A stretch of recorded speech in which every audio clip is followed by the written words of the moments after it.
오늘 말씀은 마태복음 28장 19절로 20절 말씀입니다. 마태복음 28장 19절로 20절 말씀 다 함께 합독합니다. 그러므로 너희는 가서 모든 민족을 제자로 삼아 아버지와 아들과 성령의 이름으로 세례를 베풀고 내가 너희에게 분부한 모든 것을 가르쳐 지키게 하라. 볼지어다 내가 세상 끝날까지 너희와 항상 함께 있으리라 하시니라. 아멘. 기도합니다. 하나님 아버지 감사합니다. 오늘 또 고 김강신 목사님 일주기를 맞이하여서 참으로 주님께서 기뻐하시는 이 성교를 우리가 다시 한번 바라보며 주님 내가 성교 가운데 발을 떼기를 원하고 또 헌신하기를 원합니다. 고백하는 귀한 시간이 되게 하여 주시옵소서. 예수님 이름으로 기도하옵나이다. 아멘. 사랑하는 성도 여러분, 1년하고도 이틀 전에 우리는 우리 십자가 은혜교회가 소속된 교단인 대한예수교 장로회 국제총회 초대 총회장이시면서 또 미국 LA 은혜 한인교회를 개척해서 세계 선교에 일평생을 바쳐 헌신한 김강신 목사님과 이별하였습니다. 그래서 오늘은 왠지 고 김강신 목사님 일주기 추도 예배 같다는 생각도 듭니다. 김강신 목사님이 우리 이 십자가 은혜교회가 창립되어서 여기 이 강남 예배당에서 예배를 드리고 있을 때 우리 교회 주일 예배에 참석하셨던 때가 생각납니다. 이틀 모자란 2년 전 딱 이때 김강신 목사님과 김영진 사모님이 우리 교회를 방문하셔서 성도들에게 나눈 인사가 있습니다. 우리 잠깐 함께 2년 전으로 돌아가서 한번 보았으면 좋겠습니다. 우리 교회가 창립됐는데 제가 이렇게 늦게 와서 죄송합니다. 그러나 여러분 한 분 한 분을 사랑하고 이렇게 마음으로 아끼는 마음은 다 마찬가지입니다. 그래서 우리가 오늘 제가 여러분에게 꼭 전달하기 원하는 것은 우리가 교회를 이렇게 할 때 어떤 교회를 만들어야 이게 참 중요한 거예요. 그래서 여기서 한마디로 이야기하면은 제가 여기까지만 편집을 했습니다. 사실 이제 여기서 말씀하신 주제가 오늘 나눌 주제는 아닙니다. 아마 내년에 나눌 수도 있겠죠.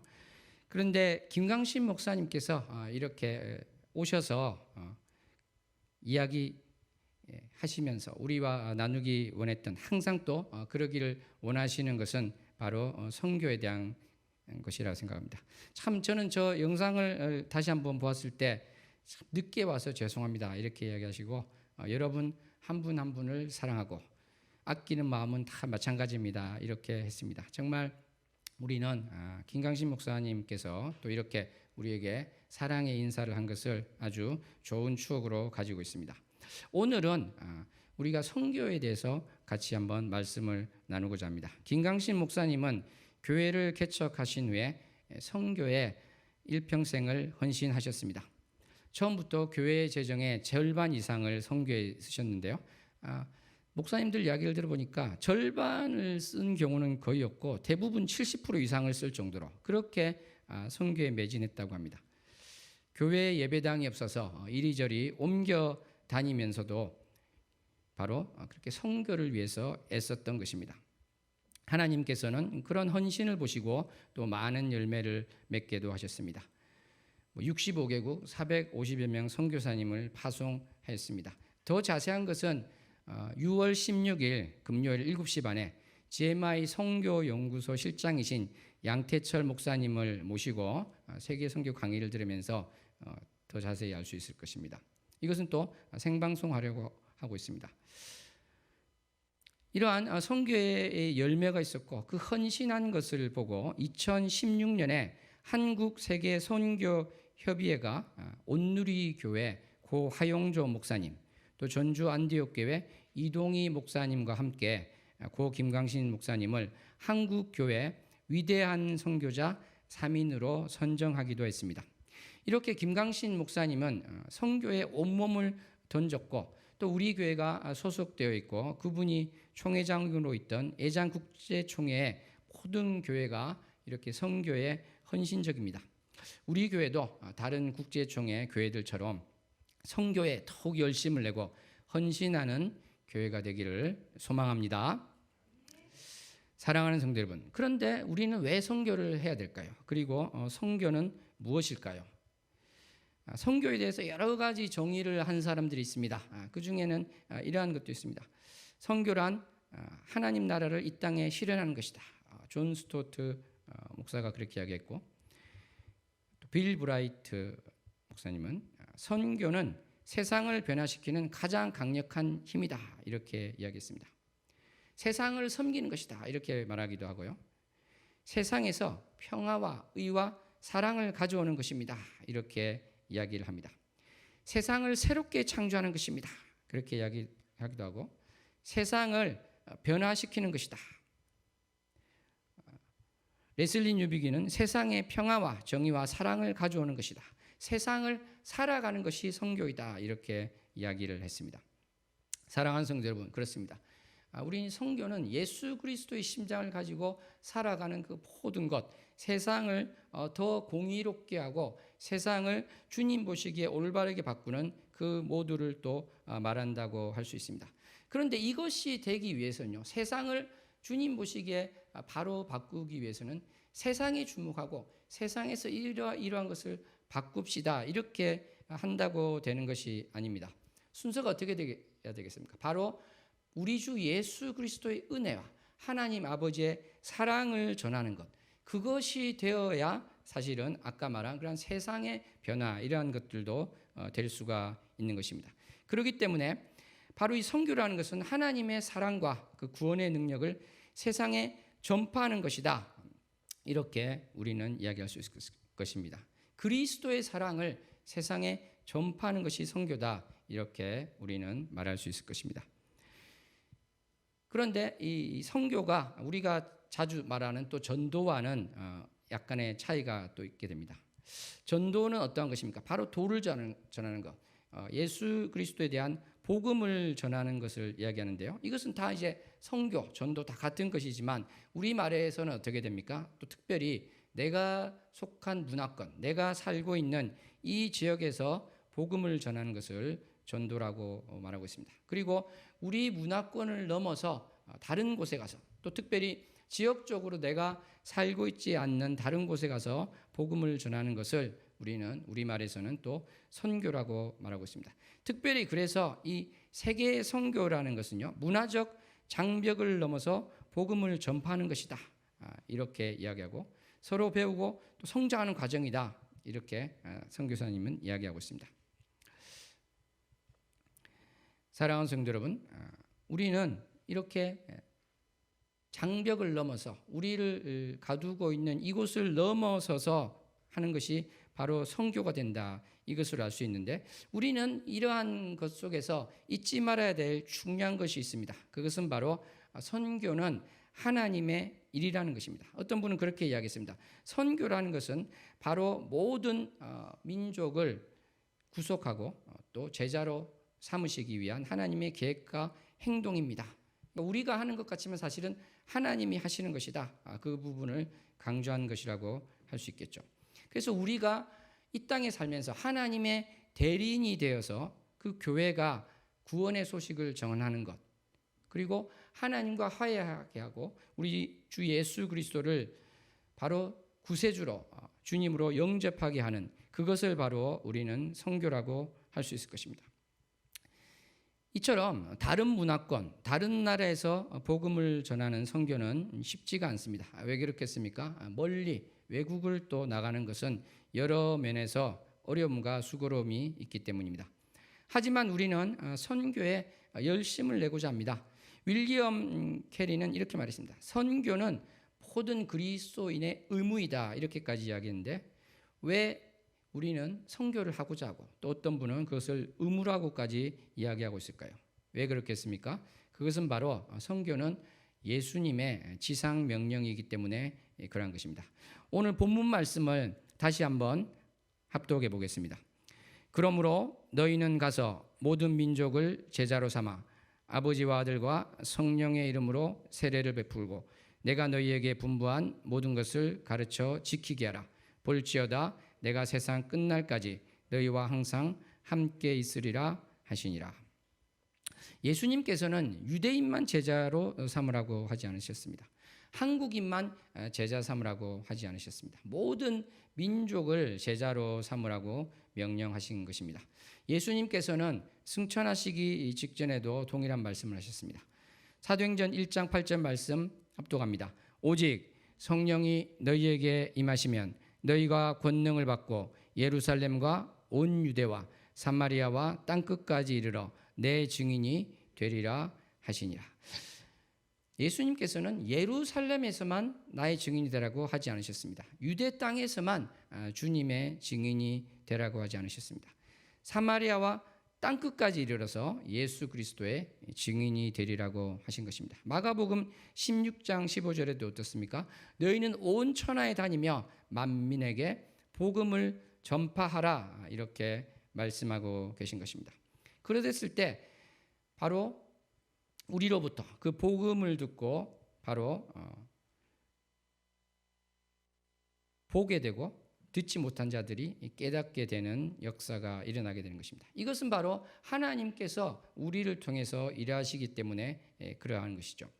사랑하는 성도 여러분, 이렇게 예수님께서는 어떻게 보면 이 땅에서 마지막 말씀을 이 성교와 관련해서 하셨는데, 요한복음을 보면은 예수님께서 잡히시던 밤에 제자들에게 유언과도 같은 말씀을 하셨는데 그 말씀이 무엇이었습니까? 바로 서로 사랑하라 이런 말씀이었습니다.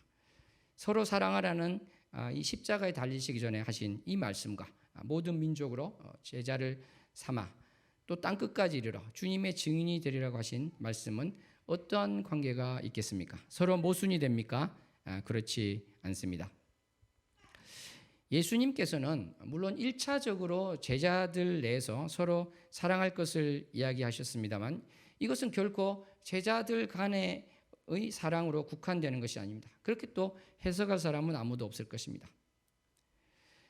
예수님의 그 사랑의 계명은 제자들 내에서 반드시 지킬 말씀일 뿐만 아니라 예루살렘의 이웃, 유대의 이웃, 사마리아의 이웃, 땅끝의 이웃에게 다 적용되는 말씀일 것입니다. 예수님께서 그렇게 말씀하지 않으셨습니까? 너희가 너희를 사랑하는 자를 사랑하면 무슨 상이 있으리요? 세리도 이같이 아니하느냐? 마태복음 5장 46절 말씀입니다.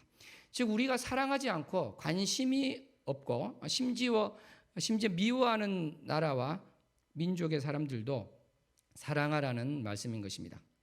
그들이 멸망하기를 바라지 말고 그들도 우리처럼 복을 받을 수 있고 주님의 축복 가운데 있을 수 있도록 기도하고 사랑하라고 주님께서는 말씀하시는 것입니다.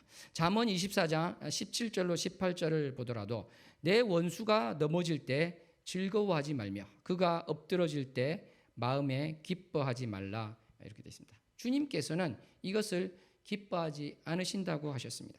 그러므로 우리가 어떤 문화권, 어떤 나라에 대해서 내가 좋아하지 않는 마음이 있더라도 우리는 그곳에 가서 우리 주 예수 그리스도를 전해야 한다는 것입니다.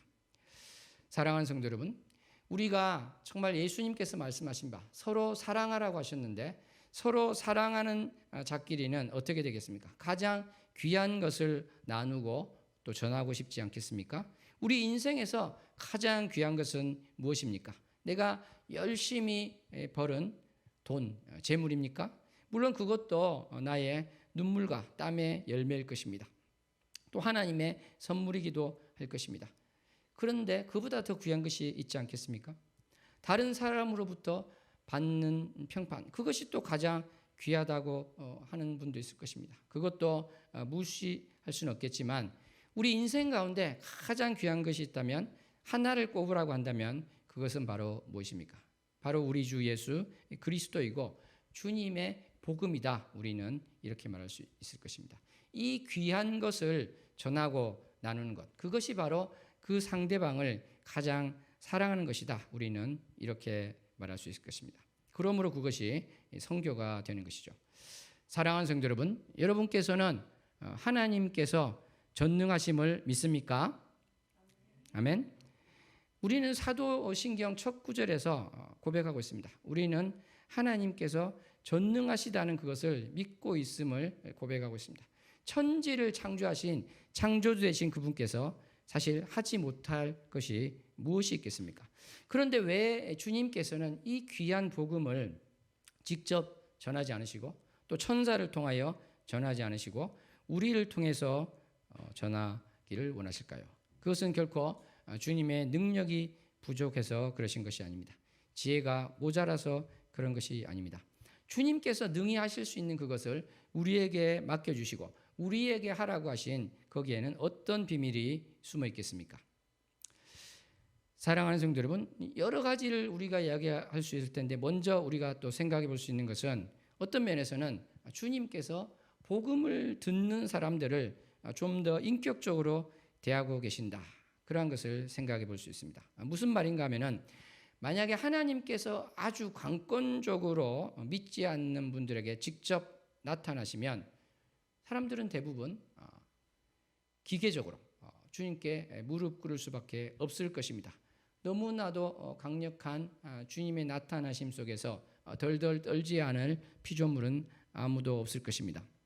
그런데 하나님께서는 어떻게 보면 기계적이고 어떻게 보면 로봇 같은 그런 차원의 무릎 꿇음을 항상 기대하시지는 않는 것 같습니다. 어떤 면에서는 내가 이 길도 택할 수 있고 저 길도 택할 수 있는 그 상황에서 자신이 주님 쪽을 택하도록 하기를 원하신다고 할 수 있을 것 같습니다. 그렇지 않았다면 주님께서 사도 바울에게 나타난 것처럼 모든 사람에게 그렇게 하셨겠죠. 그런데 그렇게 하지 않으셨습니다. 사도 바울을 통해서 복음을 전하게 하시고 지금도 우리를 통해서 복음을 전하기를 원하시는 것입니다. 물론 이러한 것은 있습니다. 선교지에서 우리가 주님의 사역을 할 때, 전도를 할 때, 주님의 복음을 전할 때 성령님께서 참으로 강력하게 임하셔서 사람들이 회개하게 되고 주님 앞으로 나오게 되는 경우가 있습니다. 그런데 이것도 가만히 보면은 하나님께서 이 나타나심 가운데 사람들이 기계적으로 로봇처럼 무릎을 꿇는 것은 아닙니다. 성령님께서 조명하여 주실 때 자신의 죄를 깨닫고 회개하면서 주님께 나오는 경우가 더 일반적이다 이렇게 볼 수 있겠습니다. 다시 말해서 성령님께서 깨우쳐 주신 그 죄에 대해서 회개하는 그러한 부분이 있다는 것입니다.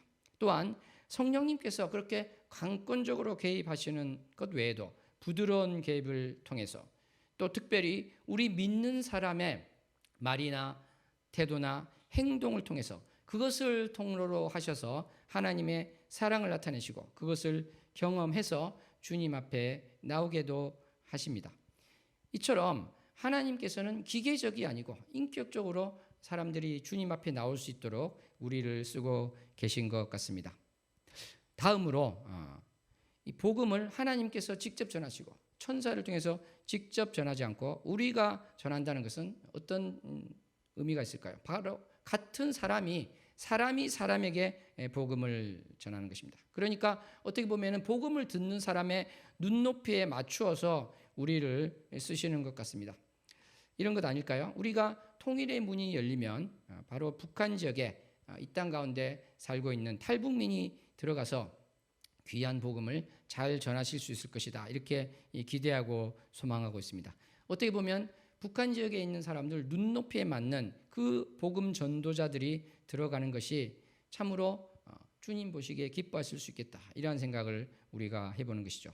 또 이런 것도 있을 것 같습니다. 우리가 동남아시아에서 전도할 때 어떤 면에서는 이 서구인보다 우리나라의 선교사님들이 그분들 눈높이에 더 맞는 측면도 있을 것입니다. 피부색이 비슷하고 비슷하게 생겨서 그런 것이 있겠죠. 또 무엇이 있겠습니까? 바로 평신도가 선교지에 갈 때 그곳에 있는 사람들 눈에는 사역자가 아닌 바로 이 평신도, 자기와 똑같거나 비슷한 평신도가 왔을 때 더 가까움을 느낄 수도 있을 것입니다. 사랑하는 성도 여러분, 이렇게 하나님께서는 바로 이 믿는 자를 통해서 선교하게 하시는데 그것은 지금까지 말씀드린 것처럼 그 선교지 현장에 있는 그분들을 위한 측면이 분명히 있습니다. 그런데 또 하나 있는데 이것은 어떻게 보면 더 중요한 것일 수 있겠죠. 바로 우리를 위해서, 나를 위해서 우리가 직접 선교하게 하신다는 것입니다. 어떤 것이 그런 것이 있겠습니까? 고 김광신 목사님은 우리나라가 선교하는 것이 애국하는 것이다, 그런 이야기도 자주 하셨는데요. 왜 그렇겠습니까? 우리나라 선교사님들이 나가서 예수 그리스도를 전할 때 이들이 예수 그리스도를 받아들이고, 그리고 우리나라에 대해서 어떻게 생각하겠습니까? 미워하겠습니까? 적대적으로 생각하겠습니까? 아니면 관심 없는 나라가 되겠습니까? 그렇지 않겠죠. 그것이 바로 애국을 하는 길이 된다, 이렇게 이야기를 해줬다는 것입니다. 사랑하는 성도 여러분, 참으로 선교에 헌신해서 내가 정말 나의 물질을 주님 앞에 드리겠습니다, 이렇게 고백할 때 주님께서 주시는 엄청난 또 물질의 복이 있다, 이것은 또 많은 이들이 간증하고 있는 바이기도 합니다. 저는 어떤 분의 그러한 간증을 들은 적이 있습니다. 미국 은혜 한인교회에서 선교를 할 때 김강신 목사님이 어디 갔다 오면은 어디에 무슨 일을 하기 위해서 우리가 헌금을 보내겠다, 이렇게 했을 때 어떤 이 기도 모임을 하는데 어떤 장로님은 거기에 1,000만 원씩 바로바로 이렇게 내놓는 것을 보았습니다. 한 집사님은 그것을 보면서 주님, 내가 지금 100만 원, 10만 원도 제대로 내지 못하는 형편밖에 안 되지만 저도 정말 주님의 일을 위해서 저 장로님처럼 이렇게 물질을 주의 일을 위해서 썼으면 좋겠습니다, 이러한 고백을 하게 되었는데 그분의 간증이 그것입니다. 정말 몇 년 안 가서 그분이 한 달에 1억도 아주 쉽게 내놓을 수 있을 정도로 주님께서 물질을 채워주셨다는 것입니다. 사랑하는 성도 여러분, 우리가 어떠한 돈을 벌는데 아무 목적 없이 돈만을 위해서 기도할 때 하나님께서 그것을 채워주실까요? 물론 그런 경우가 전혀 없다고 할 수는 없겠습니다만, 참으로 주님의 일을 위해서 할 때 주님께서는 이 땅 가운데 나를 통해서 주님의 일을 하시도록 우리를 도구로 써주시는 것입니다. 바로 이러한 차원에서 이 땅 가운데 우리가 누리는 복이 있다, 이것이 바로 그 복을 나누어 주시기 위해서 하나님께서 우리를 선교 현장으로 부르시고 발을 떼기를 원하시며 헌신하기를 위하시는 측면이 있는 것입니다. 마지막으로 어떻게 보면 이것이 또 가장 중요하다고 할 수 있는데요, 그것은 바로 우리가 하나님으로부터 상급받게 하는 측면이 있습니다. 김광신 목사님은 그런 표현을 쓰셨어요. 우리에게 먼저 믿은 자에게 상급을 주시기 위해서 주님은 손발이 묶여 계십니다, 이러한 말씀을 자주 하셨습니다.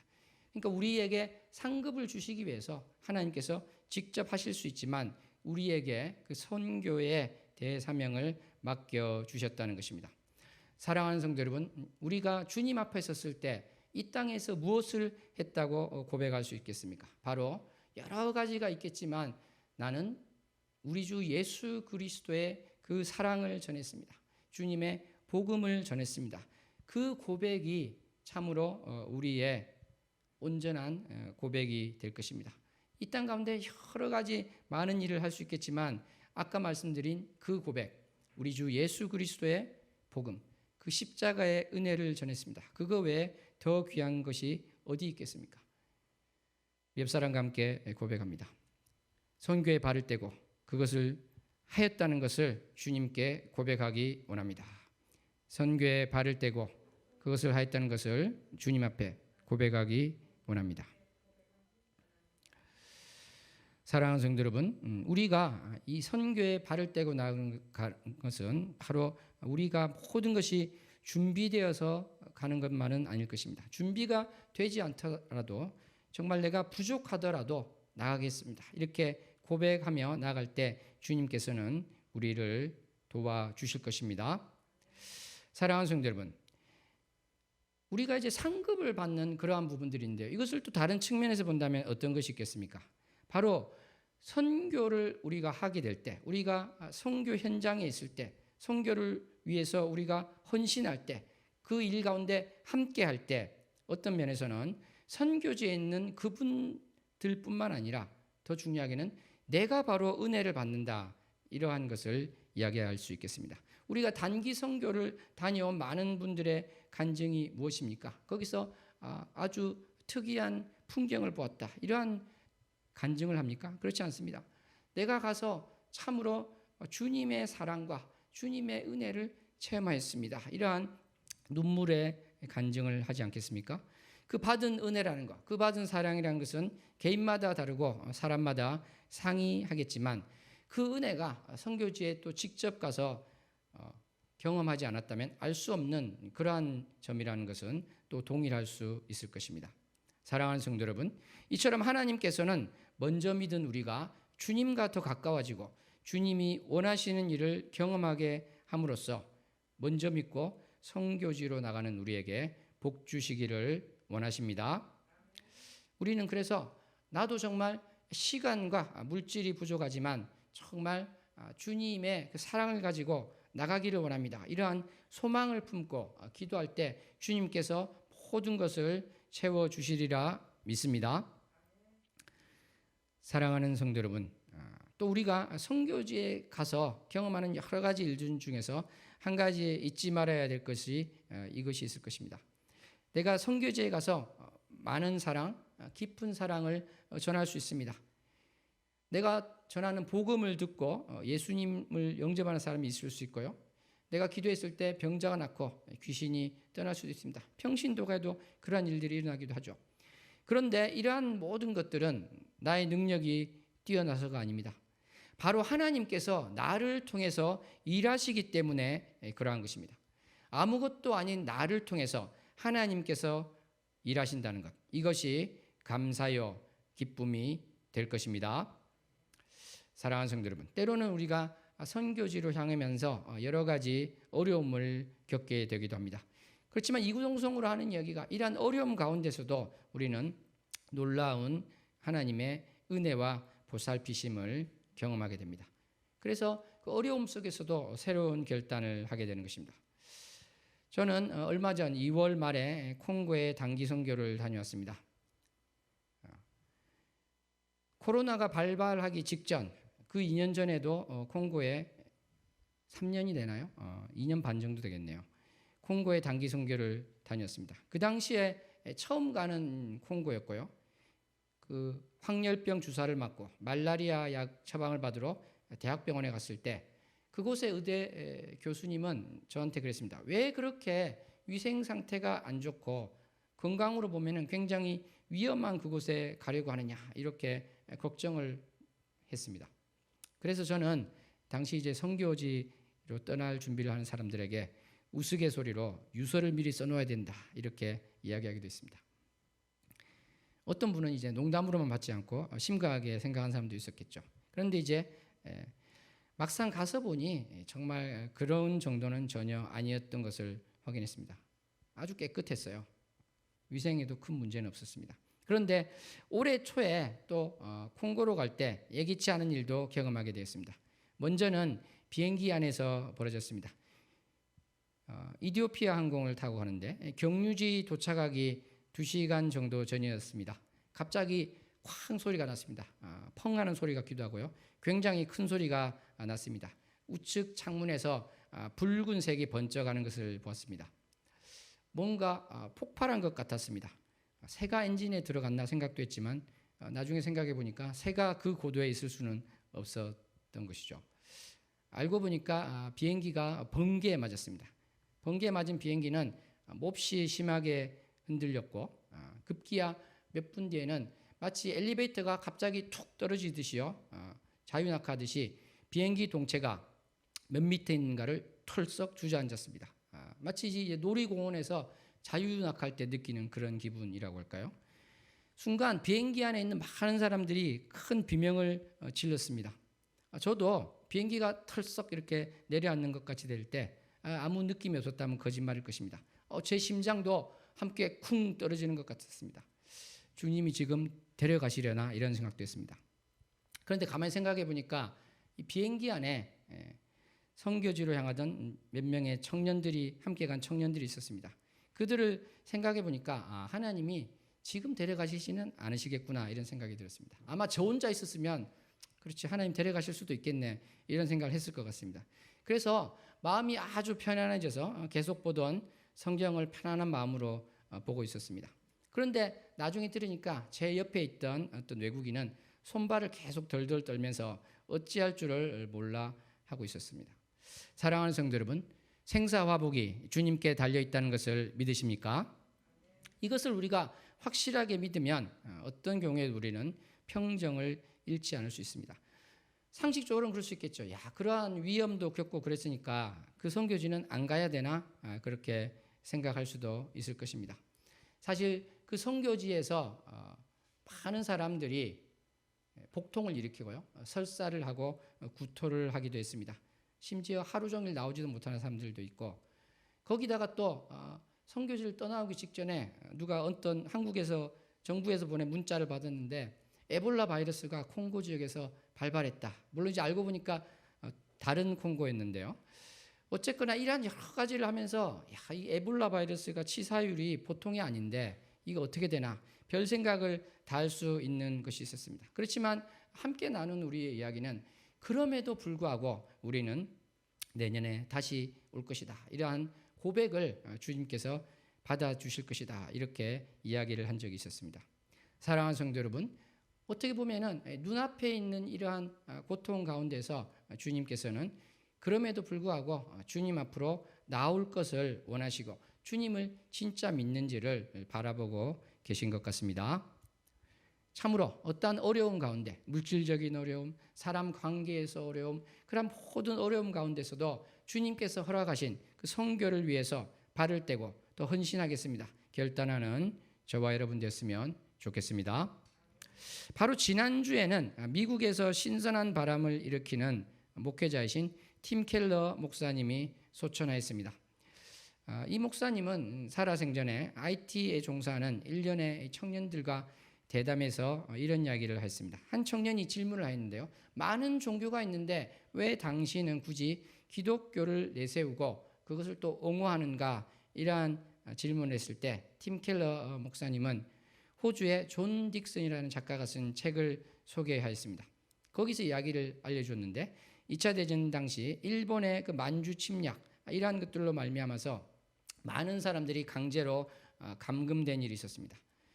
그때 한 서구인도 함께 감금이 되었는데 너무나도 힘들었다고 합니다. 2,000명 정도가 갇혀 있는데 화장실은 20개 정도. 그러니까 정말 짐승이 사는 것 같았고요. 이렇게 너무 힘들다 보니까 인간의 온갖 추한 모습이 드러나고 온갖 이기적이고 악한 모습이 다 드러나게 되었다고 합니다. 그런데 그 중에 한 명이 정말 빛처럼 빛나는 사람이 있었는데 바로 스코틀랜드에서 선교사로 온 장로교 청년 신자였습니다. 이 사람은 에릭 리델인데요. 1921년 올림픽 메달리스트라고도 합니다. 이분은 사람들이 너무 힘들어하는데 그 속에서 환하게 웃었다고 합니다. 항상 사람들을 격려하고 광채가 날 정도로 그렇게 살아서 성자다 그렇게 사람들이 불렀다고 합니다. 근데 그분의 고백은 이것이었습니다. 하나님께서 나를 구원해 주신 그 구원의 기쁨이 너무나 확실하기 때문에 지금 겪는 이 모든 고통이 저에게는 고통이 아닙니다. 이렇게 고백을 했다는 것입니다. 사랑하는 성도 여러분, 바로 그렇습니다. 우리가 이 땅 가운데 많은 고통을 겪을 수 있고 많은 어려움을 겪을 수 있지만 나 같은 자를 우리 주 예수 그리스도께서 나 같은 자의 죄를 지시고 십자가에 피 흘려 죽으시고 부활하셔서 구원하셨다는 것, 그 기쁨이 너무나 감격하다면 우리는 내가 기도하는 그 모든 것이 하나도 이루어지지 않아도 바로 그 하나로 기뻐하며 주님 앞에 나갈 수 있을 것입니다. 저는 고 김강신 목사님이 살아생전에 했던 이 한 가지 표현이 기억납니다. 본인은 세계 80억 인구 모두가, 그때는 뭐 60억이라고 하셨던 것 같네요. 다 주님의 등 돌려도 바로 주님을 붙들겠다, 그런 이야기를 했던 그러한 고백이 있었던 것을 저는 기억합니다. 사랑하는 성도 여러분, 나의 주변 환경,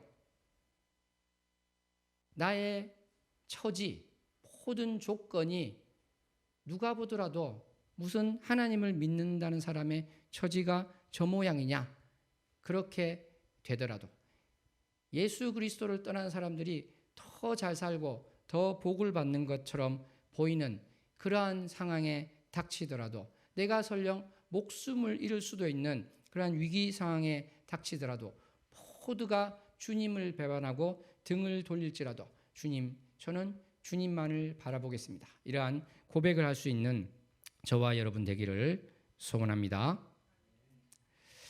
사랑하는 성도 여러분, 아까 제가 단기 선교, 그 잠깐의 단기 선교에 대해서 말씀을 콩고에 있는 것을 말씀을 드렸습니다만, 사실 저는 많은 사람들이 복통을 앓고 구토를 하고 설사를 하는 그 모습을 보면서 구한말 우리 땅에 오신 여러 선교사님들을 생각하게 되었습니다.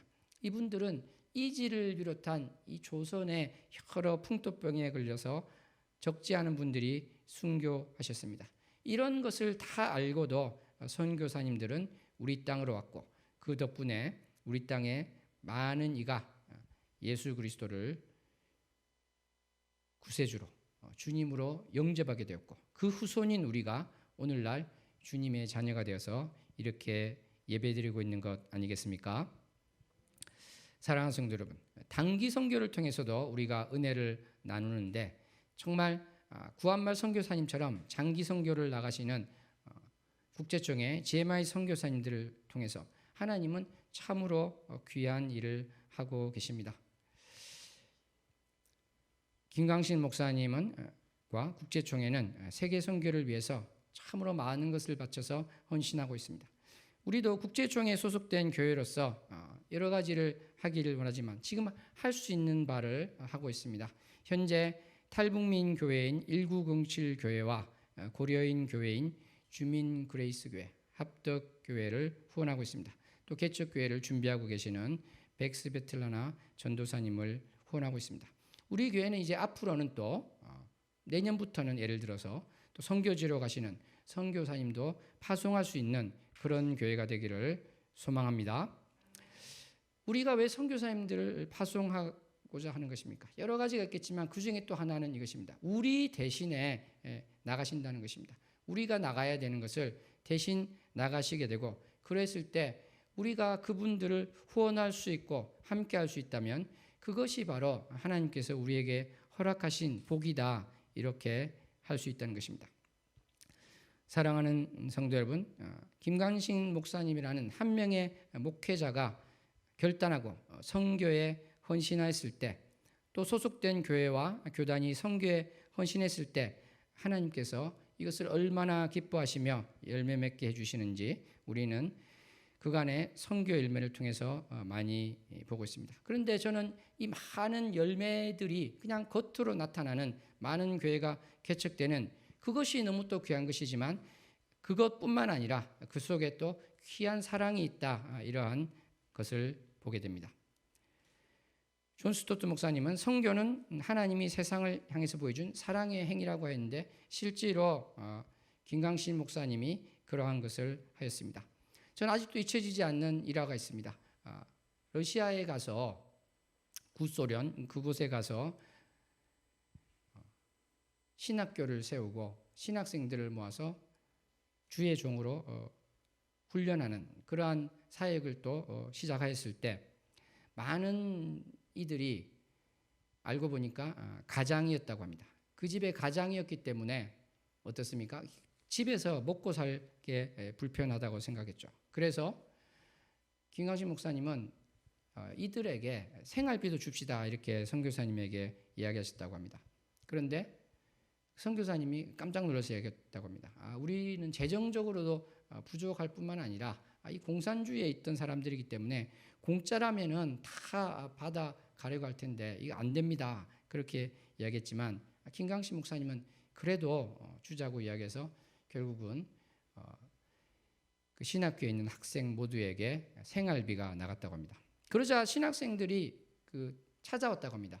아니, 우리에게 등록금도 받지 않고 먹고 재워주는 것도 감사한데 무슨 생활비를 주시냐고, 이거는 못 받겠습니다, 이렇게 이야기를 해서, 그러면 그것을 헌금하십시오, 주일에, 이렇게 이야기를 했다고 합니다. 그런데 그 주가 되었을 때 그 신학생 등은, 그러니까 선교사님이 처음에 그랬지 않습니까? 공짜라면 뭐든지 이렇게 좋아한다 그랬는데, 신학생이 한 명도 빠지지 않고 그 받은 생활비 전체를 다 헌금하였다고 합니다. 그래서 그 선교사님 그것을 보고 펑펑 우셨다는 그러한 이야기를 들었습니다. 이러한 아름다운 사랑의 이야기를 듣고 신학생을 파송한 교단에서 졸업식에 와서 김강신 목사님에게 그렇게 이야기를 했다고 합니다. 우리도 그 은혜교회 교단 소속 교회가 되었으면 좋겠습니다. 당신들이 하는 이 사역과 그 사랑에 감동을 받았습니다. 이렇게 이야기했을 때 김강신 목사님은 그렇게 이야기하셨다고 합니다. 우리는 여러분들을 돕기 위해서 온 것이지 교세를 확장하기 위해서 온 것이 아닙니다. 그러면서 그것을 거절하셨다고 합니다. 그렇습니다. 우리는 그 다른 무엇이 아니라 바로 하나님 아버지의 사랑을 전하고 우리 주 예수 그리스도의 은혜를 전하기 위해서 나가는 것입니다. 이것을 행하신 평생을 그렇게 사신 분, 통장에는 정말 아무것도 없고 가진 재산은 하나도 없으면서도 그렇게 하셨던 김강신 목사님의 그 삶을 보면서 하나님께서 저런 사람을 통해서 저 목사님을 통해서 저렇게 일하셨는데 나도 정말 주님께서 쓰시는 그릇이 되기를 원합니다. 도구가 되기를 원합니다. 고백하며 나가기를 소원합니다. 사랑하는 성도 여러분, 우리는 한평생을 세계 선교를 위해서 달려갔던 한 분의 삶을 생각해보고 그렇게 한 것은 바로 주님께서 가장 기뻐하신 일이었기 때문에 그랬다는 것을 보았습니다. 참으로 하나님의 귀한 축복의 통로로 사용된 그분의 삶을 통해서 나도 하나님이 쓰시는 그릇이 되고 통로가 되기를 원합니다. 예수님께서 사랑의 불꽃이 되셨던 것처럼 나도 주님의 그 사랑의 불꽃을 가지고 세계로 나아가고자 합니다. 그것을 위해서 기도하며 헌신하니라 결단하기 원합니다. 이렇게 고백하는 저와 여러분 되기를 소원합니다. 기도하겠습니다. 하나님 아버지 감사합니다. 주님께서 우리를 사랑하셔서 또 주의 종 한 명이 주님의 그 사랑을 가지고 정말 숨질 때까지 달려간 그 모습을 우리에게 보여주셨습니다.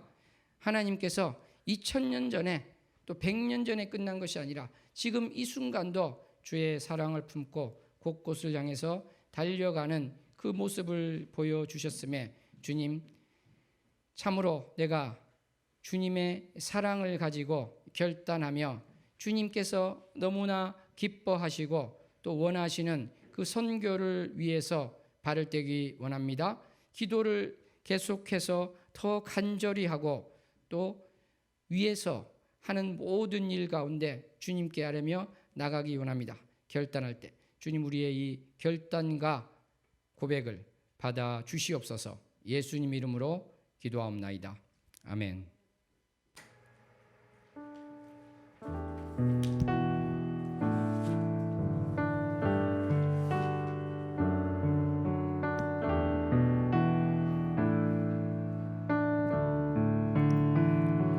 작은 불꽃 하나가 큰 불을 일으키며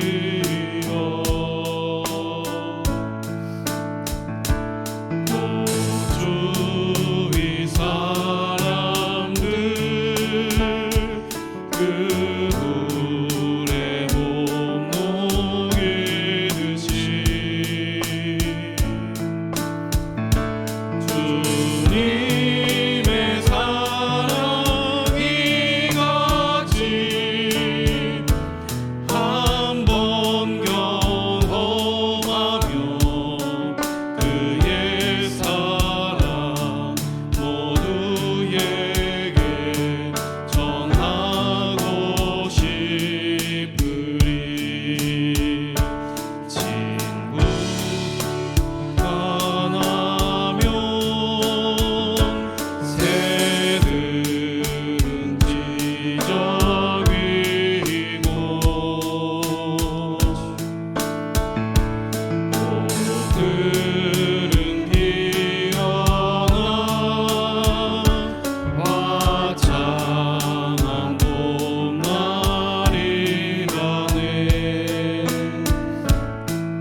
주님의 사랑 놀라워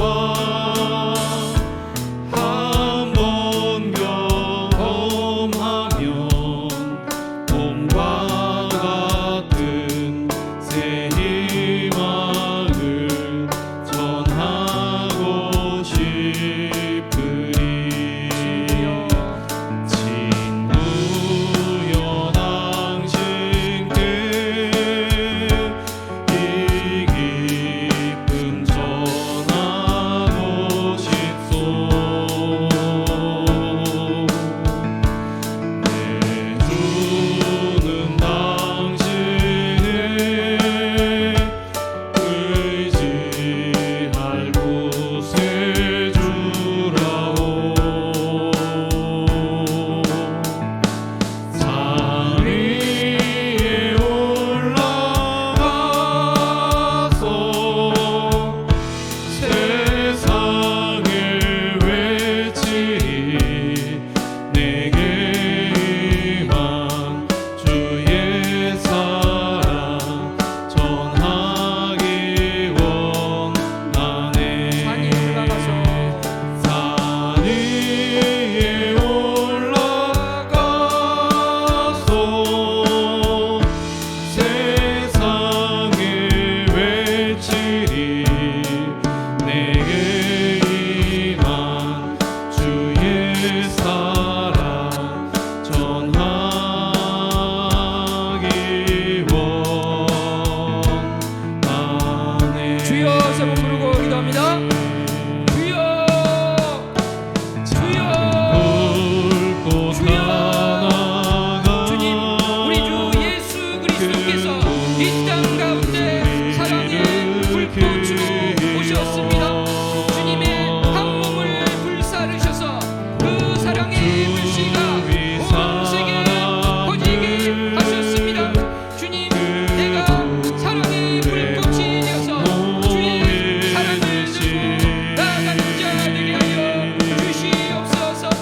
아버지 김강신 목사님 예수 그리스도의 그 사랑의 불꽃을 가지고 세계 선교에 헌신하여서 많은 나라를 맺게 하셨을 때 우리가 기감을 보고 참으로 우리도 주님 앞으로 헌신하며 나아가겠습니다. 고백하게 하여 주시옵소서. 많은 선교사님들을 통해서 무한한 이 땅을 내버려 두지 않으시고 우리에게 복음을 전하게 하신 주님 선교사님들을 생각하며 내가 이제 선교사가 되어 내가 이제 평신도로서 주님의 복음을 들고 나가는 자 되게 하여 주시옵소서. 내가 사역자로서 또 나가게 하여 주시옵소서. 나를 대신하여 우리를 대신하여 나가시는 선교사님들을 구원하는 자 되게 하시고 파송하는 자 되게 하여 주시옵소서. 고백하며 나갈 때 주님께서 이 고백과 부르짖음을 들어주시옵소서. 아버지 주님을 붙들고 나갑니다. 주님의 사랑에 목말라며 나갑니다. 우리를 귀하게 써주시옵소서. 우리를 붙들어주시고 아버지 우리 가운데 이끌어가 주시기를 소원합니다. 주님 사랑합니다. 감사합니다. 오직 주님의 뜻이 서게 하여 주시고 주님의 사랑이 나를 통해 나타나게 하여 주시며 내가 우리 주 예수 그리스도의 사랑으로 충만한 자 되어서 나를 통해서 주님을 볼 수 있기를 소원합니다. 주님 내가 결단하는 자 되게 하시고 그 무엇이 아니라 주님께서 나를 사랑하신 것 그 하나로 충분합니다. 우리 주님을 경배합니다. 평생에 고백이 떠나지 않는 자들 되게 하여 주시옵소서. 내가 주님의 사랑의 불꽃이 되고자 주는 나를 써주시옵소서. 고백하며 나갈 때 주님께서 우리 삶 가운데 예수 그리스도가 나타나게 해주시며 예수 그리스도의 향기가 나타나게 해주시며 우리 주님의 복음이 나를 통해서 나오게 해주시고 주님의 빛이 나를 통해서 드러나게 해주시옵소서. 주님만 홀로 영광받을 수 있는 귀한 삶을 살 수 있기 바랍니다. 주님 붙들어주시고 이끌어 주시옵소서. 주님 감사합니다. 사랑합니다. 주님 한 분만으로 만족합니다. 주님의 그 사랑 가운데, 그 은혜 가운데 그것으로만 충분합니다. 내가 이 세상 가운데 아무것도 이루지 못하였을지라도, 아무도 나를 인정하지 않을지라도, 설령 모두가 떠나간다 할지라도 주님 한 분만으로 충분합니다. 이 놀라운 사랑과 은혜를 내가 전하는 자 되게 하여 주시옵소서. 고백할 때 주님께서 우리의 이 고백을 받아 주시옵소서. 예수님 이름으로 기도하옵나이다. 아멘.